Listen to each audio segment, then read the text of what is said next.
Champion হয়ে গেল নাহিদ রানার পেশোয়ার জালমি। নাহিদের দুর্দান্ত ও খ্যাপাটে বোলিং এর সামনে অসহায় আত্মসমর্পণ করেছিল প্রতিপক্ষ হায়দ্রাবাদ কিংসম্যানের ব্যাটাররা। বাংলার এই পেসারের বোলিং তোপে মাত্র 129 রানেই গুটিয়ে যায় প্রতিপক্ষের ইনিংস। জবাবে পেশোয়ার জালমি ব্যাটিং করতে নেমে শুরুতেই ব্যাটিং বিপর্যয়ে পড়লেও শেষ মুহূর্তে গিয়ে জয় আদায় করে নেয়।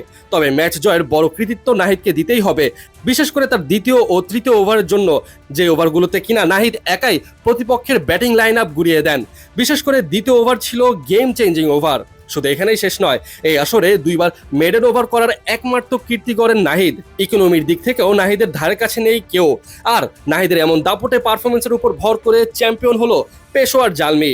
ফাইনালের মঞ্চে কেমন ছিল নাহিদের বোলিং, চলুন দেখে নেওয়া যাক। পিএসএল এর ফাইনালে এসে প্রথম বলেই গতির ঝড় দেখালেন নাহিদ রানা। নাহিদের করা সেই বলটার গতি ছিল ঘন্টায় 147 কিলোমিটার। অবশ্য নাহিদের এই বল থেকে মাত্র একটা রান নিতে পারেন ব্যাটার।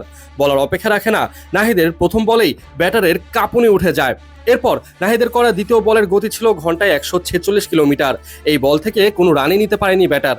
অবশ্য পরের দুই বলে বেশ খরুচে হয়ে যান বাংলাদেশের এই পেসার, কেননা পরবর্তী বলগুলোতে তিনি তার গতি কমিয়ে দেওয়ার কারণে ব্যাটার সেই সুযোগ কাজে লাগিয়ে বাউন্ডারি হাঁকাতে থাকেন।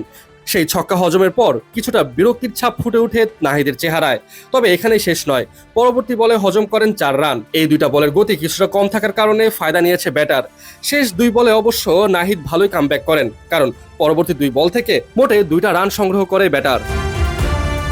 প্রথম ওভার খারাপ হয়েছে তো কি হয়েছে, দ্বিতীয় ওভারে আরো ভয়ঙ্কর হয়ে ফিরে আসেন নাহিদ রানা। কেননা নাহিদের এই ওভার থেকে পড়ে যায় দুইটি উইকেট। বলা যায় নাহিদের এই ওভারটার কারণেই ম্যাচটা পেশোয়ার জালমির দিকে ঝুলে যায়, এবং কি এই দ্বিতীয় ওভারের প্রথম বলে নাহিদ তুলে নেন ম্যাক্সওয়েলের উইকেট।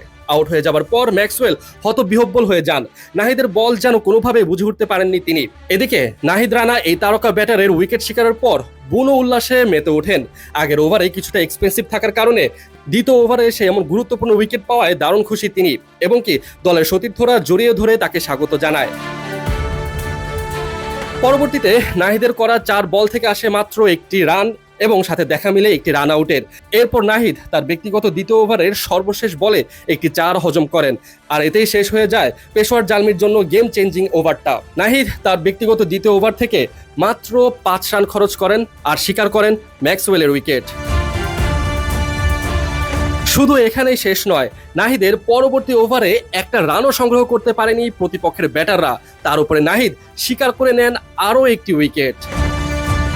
নিজের ব্যক্তিগত শেষ ওভারেও নাহিদ ভয়ঙ্কর। এই ওভারে কোনো উইকেট শিকার করতে না পারলেও বল হাতে খরচ করেন মাত্র 4 রান।